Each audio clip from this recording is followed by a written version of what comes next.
Баршаға сәлем. Бүгін 143 сабақтың есептерін орындаймыз. Сабақтың тақырыбы ішкі жиын. Бұл сабақта жиындардың ішкі жиынын құруды үйренеміз. Бірінші есеп амалдарды орында шыққан нәтижелерді өз суретімен қойып, қандай мақал жазылғанын анықта, мақалдың мағынасын түсіндір. Есептерді орындап, мәніне өз суретімен қоямыз, сонда мақал шығады. Бірінші амалды орындаймыз. Бірінші жақшаның ішінде 1000-225 азайтамыз, 775 болады. Екінші сол 775-ті 5-ке бөлеміз, 155 болады. Одан кейін 76-ны 19-ға бөлеміз, 4-тен тиеді. Енді 155-тен 4-ті азайтамыз, 151 шығады. Кейінгі амалды да осылай орындап барамыз. 269 көбейту 2 азайту 864-тен 435-ті азайтқанға азайтамыз. Бұның мәні 109-ға тең болады. Бұл судың деген сөз болып тұр. Одан кейінгі 87-ні 29-ға бөліп, оны 542 мен 307-нің айырмасына көбейтеміз. Нәтиже 705-ке тең болады. Бұл жердегі амалдардың барлығының үстіне мен қайсы амал бірінші орындалатын ретімен жазып қойдым. Одан кейінгісі 104-ті 3-ке көбейтеміз. Және шыққан мәнін 92 мен 23-тің бөліндісіне қосамыз. Нәтиже 316-ға тең болады. Енді осы шыққан мәндердің барлығын өз суретімен жазамыз. 109, 151, 316 және 705. Бұлардың үстіндегі сөздерді ретімен жазып шықтық. Нәтижеде судың да сұрауы бар деген мақал келіп шықты. Екіншісі фигуралардың ортақ қасиеттерін анықта. Жиындардың қайсысы ішкі жиын болып табылатынын анықта. Эйлер Вен диаграммасымен кескіндеп көрсет. Оған фигуралардың суреттерін сал. С төртбұрыштар жиыны, А тік төртбұрыштар жиыны, Б шаршылар жиыны.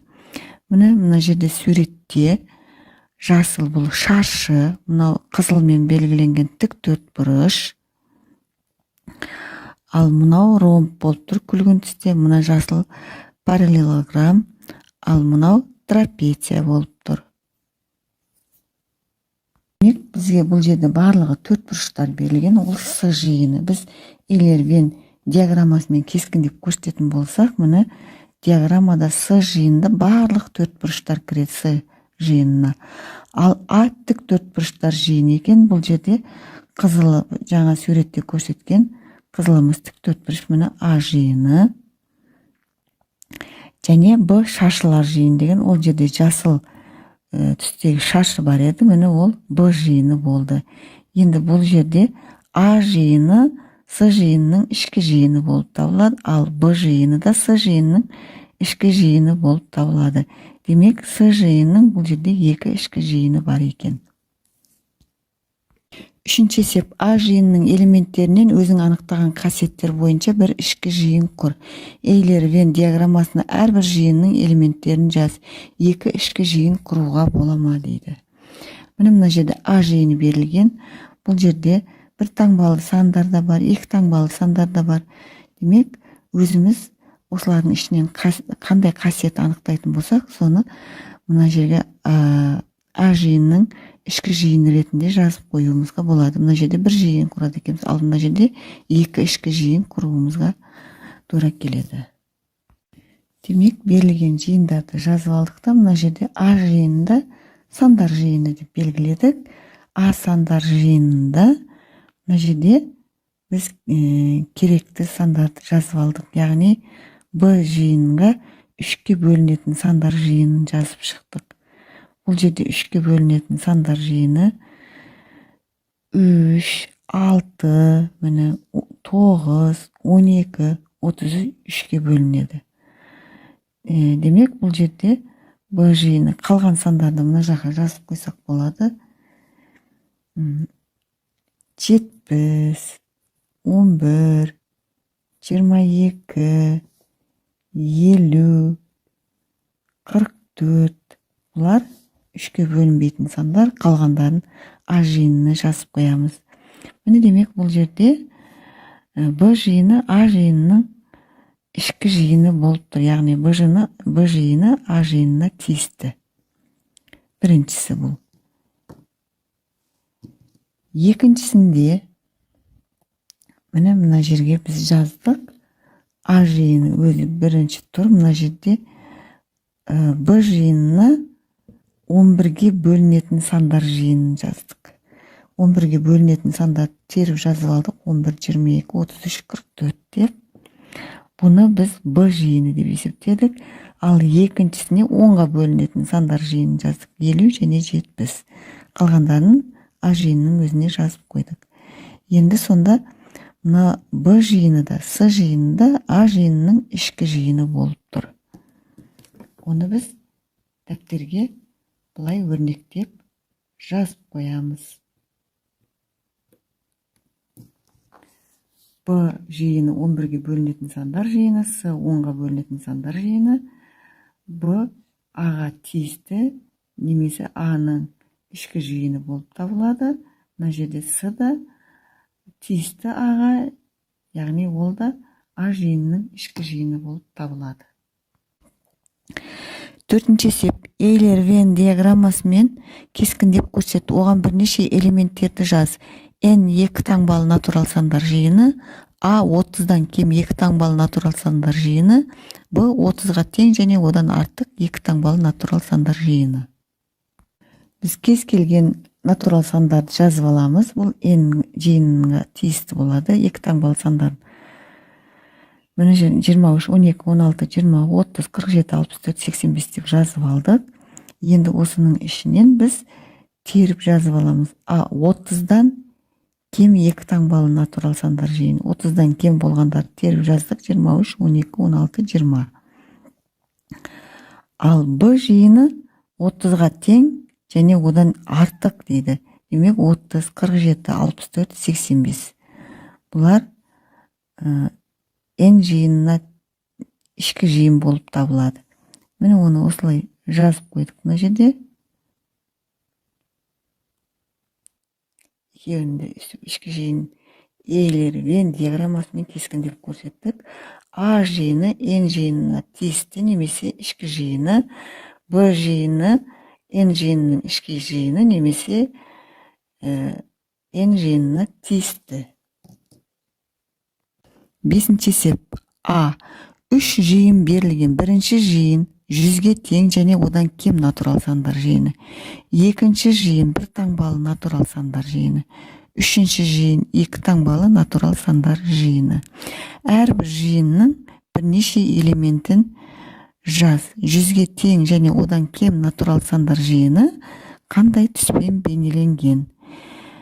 Осы 5-ші есептің әсінде өзінің сандар жиынына мысал ойлап жаз, оның ішкі жиынын құр.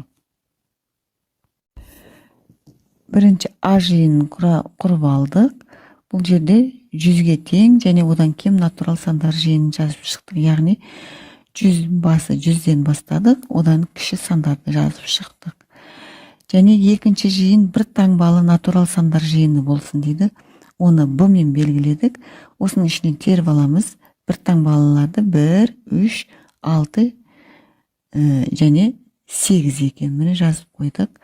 Енді С жиыны, үшінші жиынымыз 2 таңбалы натурал сандар жиыны болсын деген. 2 таңбалы сандар жиыны бұл жерде 68, 45, 31. Міне осылай жазып қойдық та, оны Эйлер Вен диаграммасымен кескіндедік. Мына жерге жаздық. Яғни жасылмен сызылғанның ішінде біз 1 таңбалы натурал сандарды жаздық. Бұл Б жиыны. Ал көкпен белгіленген бейнеленгеніне бұны біз 2 таңбалы натурал сандар жиынын жаздық. Ал 2 таңбалы да емес, 1 таңбалы да емес санды А жиынының өзінде қалдырып жазып қойдық. Демек А жиыны бұл жерде 100-ге тең және одан кем натурал сандар жиыны есептелінеді.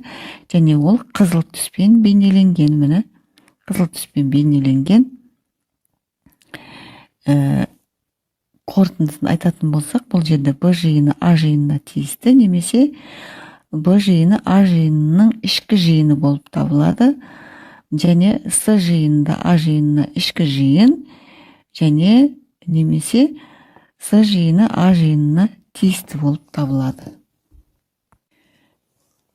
5-ші есептің әсінде өзің сандар жиынына мысал ойлап жаз деген. Міне біз n натурал сандар жиынын жаздық. 100-ге дейінгі сандарды жаздық. 2, 6, 7, 7, 9, 15, 46, 71, 83 сандарын жаздық.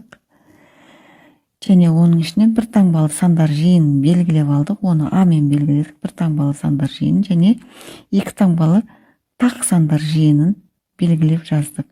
Бұл жерде тақ сандар 15, 71 және 83.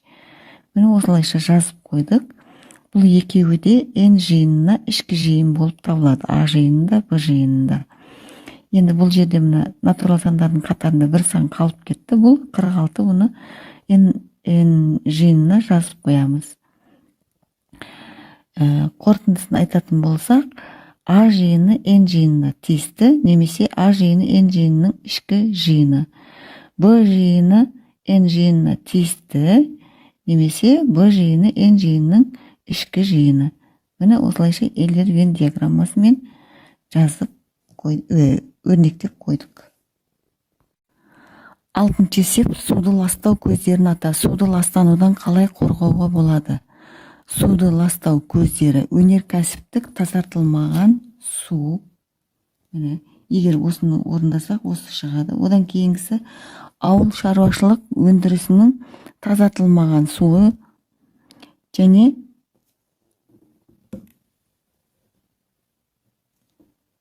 кейінгісі коммуналдық шаруашылық және көлік. Осылардың бәрі суды ластайды екен. Және бізге айтылған өрнектердің мәнін тауып, оларды өз суретімен ата.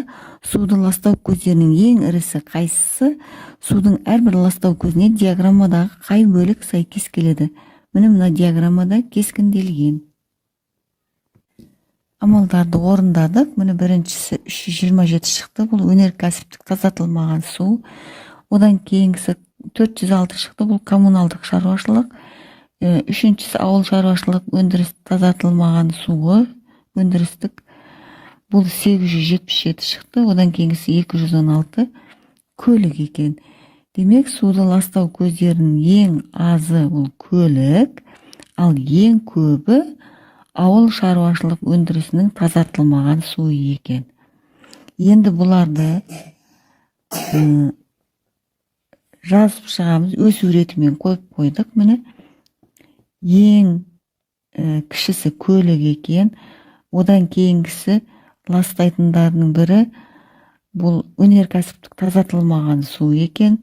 Одан кейінгісі коммуналдық шаруашылық екен. Одан кейінгісі ең көбі ауыл шаруашылық өндірістік тазартылмаған су екен. Енді суды ластау көздерінің ең ірісі осы болды. Бұның жауабын дәптерге жазып қойдық. Және әрбір ластау көзіне диаграммадағы қай бөлік сәйкес келетінін мына жерде көрсетіп қойдым. Демек, күлгін түс бұл көлік, көк түс бұл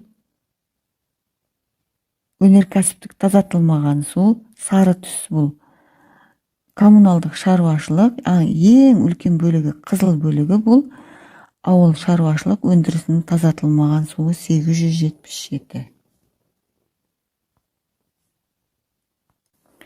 7-ші есеп, есептерді шығар. А. Егер шүмек дұрыс жабылмаған болса, тәулігіне 20 литр су ағып кетеді. Балалар мектепте 3 шүмекті дұрыс жаппай ұмытып кетсе, бір тәулікте қанша литр су ағып кетеді? 2 тәулікте ше, 3 тәулікте ше. 7-ші есептің әсі, пәтердегі құбырдан су тамшылап тұр. Тамшылаған судан 6 минутта 1 стақан толады. Егер 1 литр су 5 стақан болса, онда 1 сағатта қанша литр су ағып кетеді? Бір тәулікте ше. Есептің қысқаша берілген жазып алдық. Бір шүмек жауылмай қалса 20 литр ағып кетсе тәулігіне 3 шүмек. Қанша 3 шүмек жабылмаса қанша литр су ағып кетеді? Соны табуымыз керек. Және бір тәулікте ше дейді. 3 шүмек дұрыс жабылмаса 60 литр су ағып кетеді. Ал егер бұл бір тәуліктегісі. Енді 2 тәуліктеші дейді. 2 тәулікте 3 шүмек дұрыс жабылмай қалса 120 литр су ағып кетеді. Өйткені 60-ты 2-ге көбейтеміз. Ал 3 тәулікте 60-ты 3-ге көбейтеміз, 180 литр су ағып кетеді. Жауабы: 1 тәулікте 60 литр су ағады, 2 тәулікте 120 литр, 3 тәулікте 180 литр су ағып кетеді. 6 минутта 1 стақан су ағатын болса дейді, 1 сағатта неше литр ағады деп тұр, бірақ 1 литрға 5 стақан су кетер екен. 1 сағатта қанша литр дейді. Енді біз 1 литріміз 5 стақан болатын болса, 6 минутта 1 стақан дейді. Енді 1 сағатта қанша ағатын, қанша су кететінін білу үшін 60-ты 6-ға бөлеміз. Өйткені 1 сағатта 60 минут бар. 60-ты 6-ға бөлетін болсақ, 10 стақан екен. Демек, 1 сағатта 10 стақан су ағады. Бұл дегеніміз 10-ды 5-ке бөлетін болсақ, 2 литр деген сөз. 10 стақанымыз 2 литр екен. Ендеше 1 сағатта 2 литр су ағатын болса, 1 тәулікте 24 сағат бар, 24-ті 2-ге көбейтеміз, 48 литр су ағады екен. Жауабы: 1 сағатта 2 литр, 1 тәулікте 48 литр су ағып кетеді. 7-ші есептің Б-сы: үйіліп тұрған ыдысты суды қатты ағызып жуғанда 100 литр су жұмсалады. Ал қол жуатын шұңғылшаның су ағарын тығынмен жауып қойып, суды қажетіне қарай құйып алып жуғанда 20 литр су кетеді. Егер ыдысты екінші тәсілмен бір күнде 3 рет жуса, онда неше литр су үнемдеуге болады? Демек, қатты ағызып жуғанда 100 литр су жұмсалады екен. Егер 3 реттен, бір күнде 3 реттен жуатын болса, ал егер тығын тығып қойып жуатын болса, 20 литр кетеді екен 3 рет. Ендеше неше литр үнемделетінін жазу үшін біз қысқаша есептеу үшін былай жазып алдық: 100 литр 3 рет, 20 литр 3 рет. Қанша литр үнемделеді деп. Бірінші 100 литр су жұмсап істейтін болса, 300 литр кететін болады. Ал 20 литр жұмсап істейтін болса, 60 литр кететін болады. Енді 300-ден 60 аламыз, 240 литр қалады. Демек, жауабы: егер ыдысты екінші тәсілмен, яғни шұңғылды бекітіп қойып 20 литрмен жуатын болса, онда 240 литр су үнемделеді екен. 8-ші есеп: көпбұрыштардың қабырғаларының ұзындығын өлшеп, олардың периметрін тап. Міне бірінші көпбұрышымыз бұл. 4 бұрыш десек те болады, ромб десек те болады. Бұның барлық қабырғалары бір-біріне тең екен. Демек, өлшеп көрдік, бұл 2 сантиметр болды. Енді бұның периметрін табатын болсақ, периметр деген барлық қабырғаларының қосындысы 8 сантиметр болады.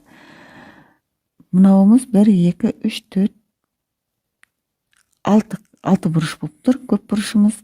Бұның да қабырғаларын өлшеп шықтық. Бұл 1 сантиметр шықты. Егер 6-ны 1-ге 1-ді 6 рет қосатын болсақ, 6 сантиметр. Бұның периметр 6-ға тең. Ал мынауымыз трапеция. Трапецияның мына жердегі 2 бүйір қабырғасы және мына бір табаны үшеуі бірдей болып шықты. Ал N мен R мен N бұл 4 сантиметрге тең болды. Мұнда барлық қабырғаларын қосып шығамыз. Берілген осылай жазып аламыз: А, В, В-ға тең, С-ға тең және ДА бір-біріне тең 2 сантиметр екен. Енді периметр табу үшін осылардың барлығын қосуымыз керек. Периметрі 8-ге тең болады. Бұл бірінші ромбтың немесе шаршының периметрі. Кейінгісі 6 бұрыш, яғни көп бұрышты келген. Бұның да барлық қабырғалары тең еді. Осылай жазып шығамыз. Әрбір қабырғаларын. Енді периметрін табу үшін осы қабырғалардың барлығын қосуымыз керек. Міне 6 қостық, 6 сантиметр болды. Жауабы 6 сантиметрге тең. Одан кейінгісі трапецияның, яғни 4 бұрыштың қабырғаларын өлшеп шықтық. Міне 3 қабырғасы бір-біріне тең 2 сантиметр екен, яғни RN 4 сантиметрге тең болады. Периметрін табу үшін осылардың барлығын қосуымыз керек. міне 2-ні 2-ге қос, 3 рет қоссақ 6 болады, 6-ға 4-ті қоссақ 10 см. Бұның жауабы периметрі 10 см-ге тең. 9-шы есеп. Бөшкеде 28 литр су бар. Сыйымдылығы 7 литр шелек және сыйымдылығы 4 литр ожол бар. Бөшкеден шелекке 6 литр су құйып алу қажет. Осы ыдыстардың көмегімен қажетті мөлшердегі суды қалай құйып алуға болады? Кестені пайдалан. Дәл кітаптағыдай кесте сызып алып, жазамыз. Міне 28 литрлік бұл бөшке, 7 литр шелек, ал 4 литрлік бұл ожау. 28 литр су бөшкеде бар. Енді осы 7 литр және 4 литр менен ыдыстардың көмегімен 6 литр суды құйып алуымыз керек екен шелекке. Ол үшін біз бірінші бөшкеден шелекке су құйып аламыз 7 литр. Бөшкеде 21 литр қалады. Одан кейін осы 7 литр шелектегі суды ожауға құямыз барынша. Демек, ожауға 4 литр кетсе, шелекте 3 литр қалады. Ал бөшкеде әлі 21 литр су бар. Енді мына 4 литр ожаудағы суды қайтадан бөшкеге құямыз. 25 литр болды бөшкеде, бірақ шелекте 3 литр су бар. Енді осы 3 литр суды ожауға құямыз. Енді шелек бос қалды. Бірақ бөшкеде 25 литр су бар. Енді қайтадан бөшкеден 7 литр суды шелекке құямыз. Бөшкеде 18 литр су қалады, ал ожауда 3 литр су бар. Енді шелектегі суды барынша ожау толғанша құямыз. Енді 1 литр кетеді, өйткені 3 литр ішінде бар еді. Енді бұда 4 литр болды, ал шелекте 6 литр су қалды. Бөшкеде 18 литр су бар. Демек, біз 6 қадамда шелекті 6 литр сумен толтыра алдық. Осымен бүгінгі 143-ші сабақтың барлық есептері орындалды. Каналға тіркеліп, лайк басуды ұмытпаңыздар. Сау болыңыздар.